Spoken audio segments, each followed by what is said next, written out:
Imagine waking up one morning in your own bed, well-rested, confident that the day ahead will be ordinary and manageable, maybe even dull, only to discover that everything you thought you knew about your life, your security, and your freedom has been quietly overturned. This is precisely what happens to Josef K, the central figure of Franz Kafka's haunting and perplexing novel The Trial. It's a story that begins with a jolt, continues in a haze of uncertainty and anxiety, and concludes in a moment of resigned tragedy, one that leaves its readers pondering the invisible forces that govern our world. The world of The Trial is not clearly defined by a particular city or year, but it evokes a pre-World War I Central European atmosphere. Think of narrow, winding streets, tall apartment buildings with creaky staircases, and cramped offices filled with heavy wooden desks and serious faces. Bureaucracy rules here, though it's always oddly opaque, distant, and faceless. Our protagonist, Josef K, is a 30-year-old chief clerk at a respectable bank. He's well-dressed, confident, and diligent. On the morning of his 30th birthday, instead of being greeted by a leisurely breakfast or a quiet house, he is visited by two strange men wearing ill-fitting suits. They intrude into his rented room in a boarding house with a calm but unsettling announcement: Josef K is under arrest. There's no commotion, no manhandling, no explanation. The men are oddly courteous, yet they're as inescapable as a locked door. They give no reason for his arrest and issue no formal charge. K can still go to work, still handle his affairs. He's not to be imprisoned, they say, but he is, as of that moment, officially arrested. This initial sequence sets the tone for the entire narrative. It's surreal, yet it's described with a matter-of-factness that's deeply unnerving. One instantly senses that logic and reason won't serve as reliable guides in the labyrinth K is about to enter. Viewers of this summary can imagine how disorienting it would feel to stand in your own home, facing polite, unremarkable men who calmly inform you that you are now at the mercy of some distant, incomprehensible court. Following the men's departure, K returns to his everyday life, trying to brush off the incident as some kind of misunderstanding or ridiculous prank. Surely, he thinks this cannot be serious. He goes to the bank, continues his daily responsibilities, and tries to maintain his composure. But the gears are already turning in some vast, unseen mechanism. Within days, K receives a summons to a hearing. The location is baffling. It's in a remote, run-down apartment building in a shabby part of town. The court he encounters there is anything but what one might expect. It's hidden in a cramped attic or a dingy back room, filled with stuffy air, disorganized files, random people, and suffocating heat. The judges and examining magistrates are elusive and barely authoritative figures, lost amid a crowd that seems to blend the roles of officials, spectators, and neighbors. At this first hearing, K tries to present himself as rational and even confident. He demands to know his charges, rails against the absurdity of the proceedings, and accuses the court of corruption and incompetence. Yet his passionate outburst gains him no clarity. The people around him seem half amused, half irritated, and the judge rebukes him vaguely. The hearing ends without resolution, and K leaves feeling more perplexed than ever. He's learned nothing, and no one will tell him what he's accused of. Before long, K realizes he cannot navigate this bizarre judicial system alone. He tries to seek guidance, but who can help him understand a system that thrives on secrecy? His relationships become critical nodes in his new existence. Let's consider these figures. K's Uncle Carl, a distant relative from the countryside. Uncle Carl rushes into the story as soon as he hears whispers about the mysterious proceedings. He arrives in a whirlwind of concern, scolding K for not taking the matter seriously enough. To Uncle Carl, family honor is on the line. He insists that K must hire a reputable advocate to handle the case. Carl's energy stems from old-world values. He is proud, somewhat pompous, and believes in traditional authority and established connections. His insistence that K hire a lawyer reflects a faith in old hierarchies that might solve modern puzzles. If only, Carl thinks, you present yourself properly and show some respect, the officials might treat you fairly. Her hold, the advocate K, agrees to be introduced to Hold, a sickly, bedridden lawyer who supposedly has deep ties within this elusive court. Meeting Hold is a surreal experience. His home is like a dim, airless cell, and he can barely rise from his bed. Hold is full of cryptic hints about the court's inner workings. He never offers straightforward strategies, but instead meanders through tangents and anecdotes that only deepen K's confusion. He seems more interested in basking in his own importance than in actively defending K. It soon becomes apparent that this advocacy might be more about performing a ritual of legal obfuscation than finding genuine relief. K grows frustrated, feeling as though hiring a lawyer hasn't simplified matters. It's thrust him deeper into the court's shadowy network. Lenny, Hold's nurse and confidant. Within Hold's household, K meets Lenny, a young woman who appears oddly drawn to accused man. She's compassionate yet strangely forward, seductive even, and her behavior suggests that the court's influence extends into private desires and personal relations. Lenny offers comfort in some ambiguous hints, but her attraction to those burdened by the court's invisible charges is both disconcerting and reflective of how entangled personal life becomes with the judicial morass.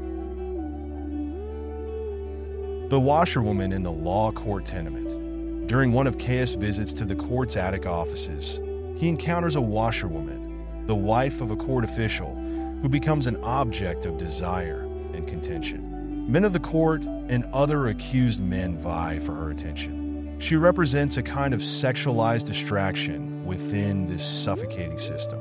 Her presence highlights how easily human intimacy and personal longings can become tangled up in the machinery of bureaucracy. K's attraction to her and her own ambiguous role underscore that the court is not just a rational, punitive force.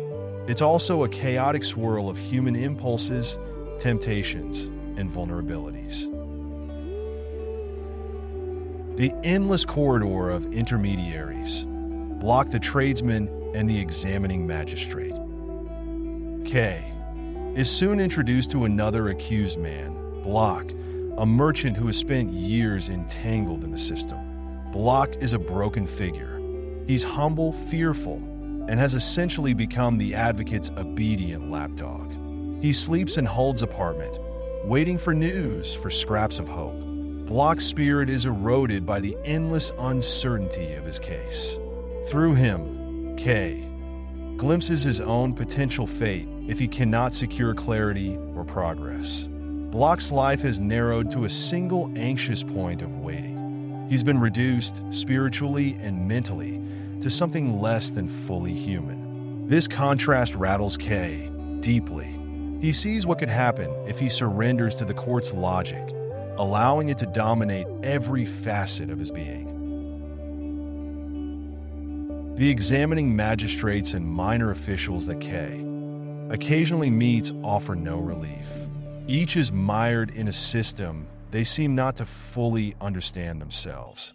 They carry out their roles as though following an unspoken script, never answering direct questions, never offering a route toward innocence or guilt. Instead, they pile vague expectations on K, implying he must take steps on his own to prove something, though he's never told what. One of the most surreal elements of the trial is its locations. Offices of the court tucked away in attics of tenement buildings, dingy hallways, and storage rooms that double as unofficial courtrooms. Whenever K tries to engage with these spaces, he's confronted by stifling heat, dusty files, and a sense that he's intruding on something private yet utterly public. These makeshift offices are often cramped with people, accused persons, petty officials, spectators, packed together like curious onlookers at a street fair rather than participants in a solemn legal process. The atmosphere in these places is relentlessly claustrophobic. You can almost feel the stale air pressing against your chest as K tries to navigate narrow corridors and faintly lit rooms, asking questions that yield no answers. Each visit ends in mounting frustration. K leaves with a distinct impression that the court is everywhere and nowhere, an omnipresent force that hides in the very fabric of the city. Desperate for some key to unlock his dilemma, K follows another lead, recommendation to visit Titorelli, a painter who supposedly has connections with judges. Titorelli lives in a cramped, overheated studio in a decrepit building. His place is filled with partially finished portraits of grim-faced judges. He's a painter who has spent years doing nothing but painting judges' portraits, an artist confined to a single, repetitive theme. This reflects a system that recycles the same stale images of authority, never yielding fresh insight or relief. Titorelli speaks in circles.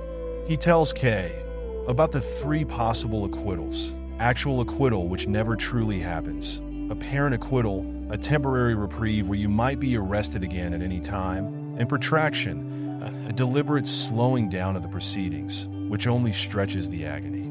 None of these are true resolutions.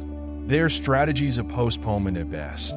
Titorelli eagerly sells K a set of identical landscape paintings that ironically look the same no matter how you arrange them. Symbolically, justice here is just as repetitive and unchanging. The painter's cramped studio feels like a small-scale model of the entire system, stifling, repetitive, and devoid of any genuine path to freedom.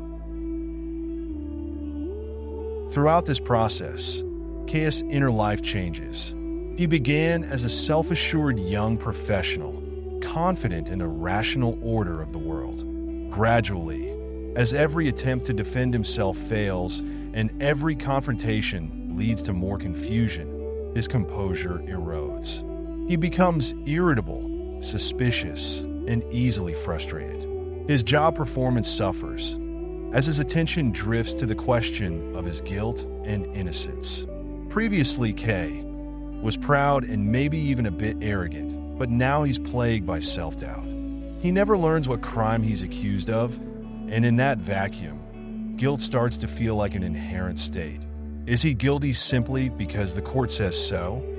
Is everyone guilty under the right circumstances? Those around him also shift in their treatment of him. At the bank, his colleagues become uneasy. Rumors swirl. The deputy director, K's professional rival, seems poised to replace him if he falters. K's superiors never openly address his predicament, but his authority and reputation weaken as the shadow of the trial lengthens. Even the tenants in his boarding house become wary, as if the charge against K were contagious. Friendships and acquaintances strain under the weight of uncertainty. No one confronts him openly, yet everyone senses something is off. The isolation K experiences is profound.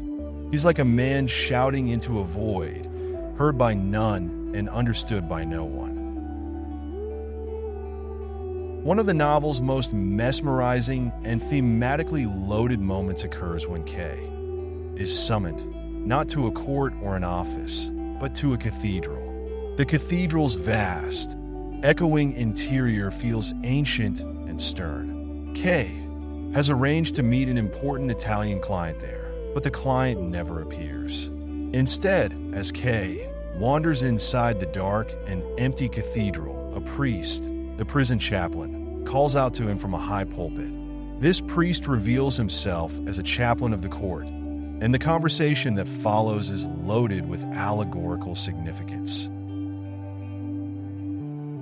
The chaplain tells K the parable of the before-the-law doorkeeper. A man from the country seeks access to the law, but a gatekeeper stands in front of a door. The man waits his entire life, never invited in, never explicitly refused, only told that he cannot enter at this moment. Each door leads to another, each guarded by increasingly formidable gatekeepers. The man dies waiting, and as he does, the gatekeeper slams the door shut, explaining that this entrance was meant solely for him. It is a maddeningly elusive allegory.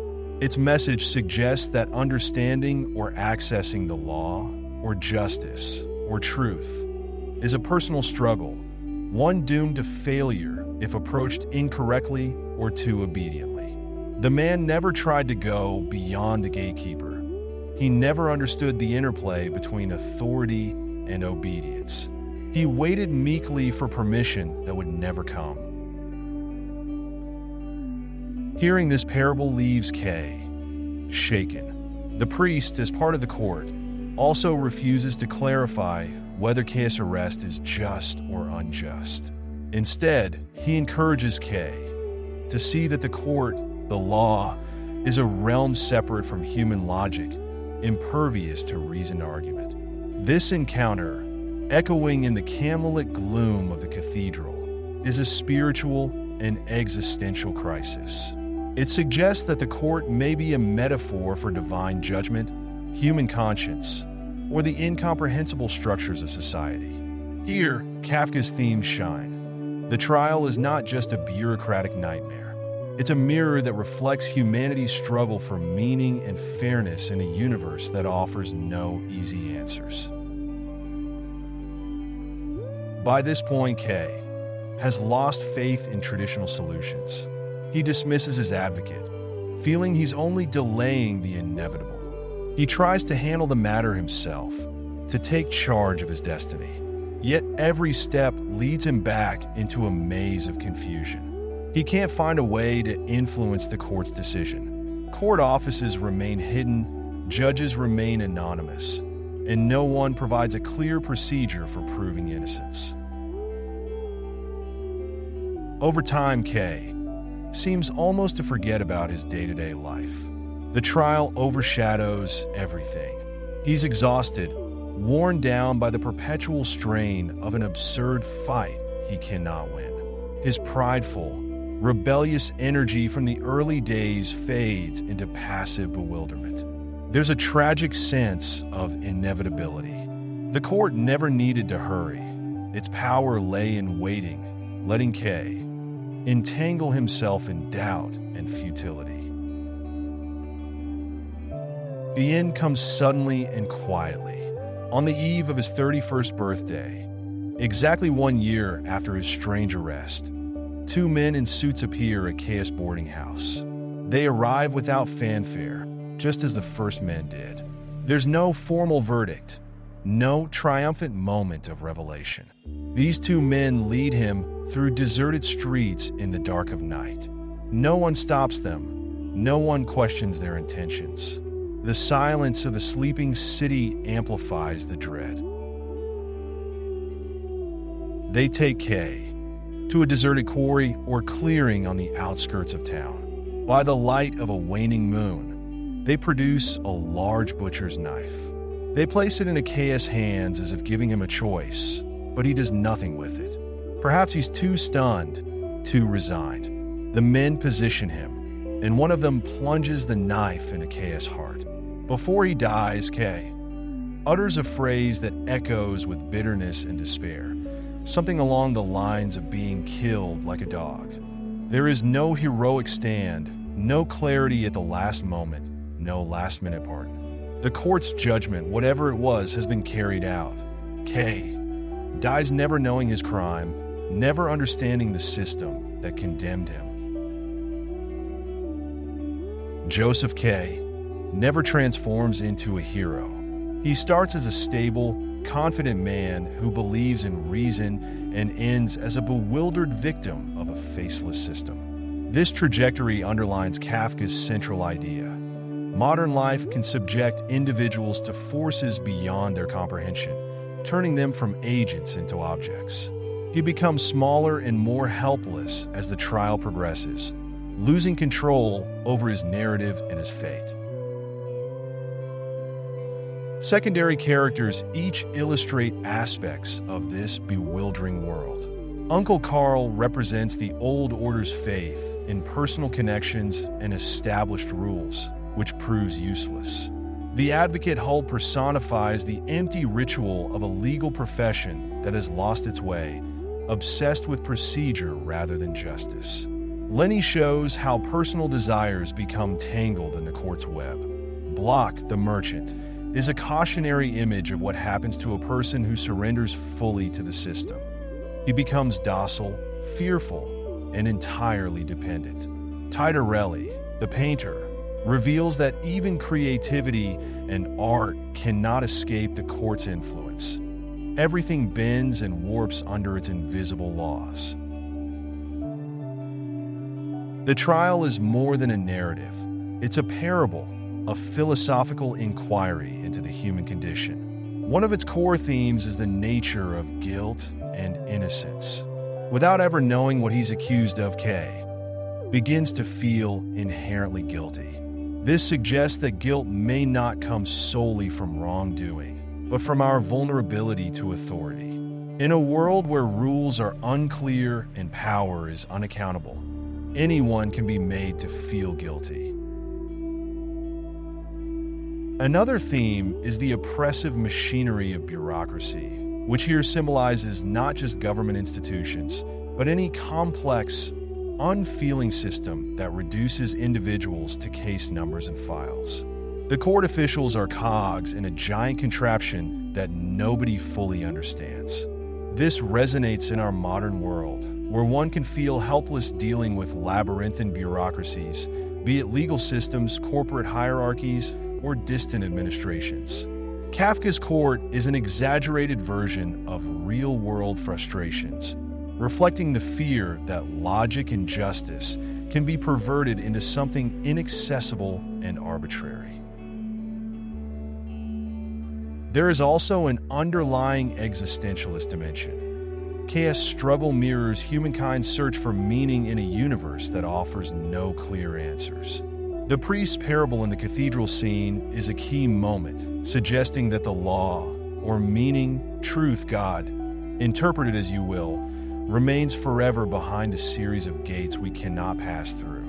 No matter how patiently we wait or how earnestly we plead, the ultimate truths remain elusive.